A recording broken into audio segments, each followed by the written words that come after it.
At on tools here mga bossing, may panibago tayong benta dito. Itong Yamaha R1 na naka 60th anniversary na decals. For sale ito for only 1,110,000 pesos. Ang napalitan dito, itong SC Project na full system, naka GB Racing, naka Evo Tech Sliders, tsaka itong bar end.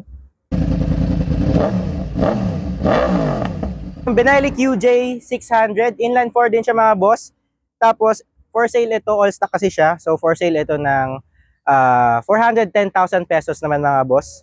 So, napakalinis na ito, 2024 model to and wala talaga kayong makikitang scratches. Ang CBR 500R, so twin cylinder siya mga bossing na 500cc. And for sale ito for only 210,000 pesos mga boss pag cash. Ibibigay namin kagad to sa inyo. So yan na, all stock lang siya. Pipe lang din ang napalitan.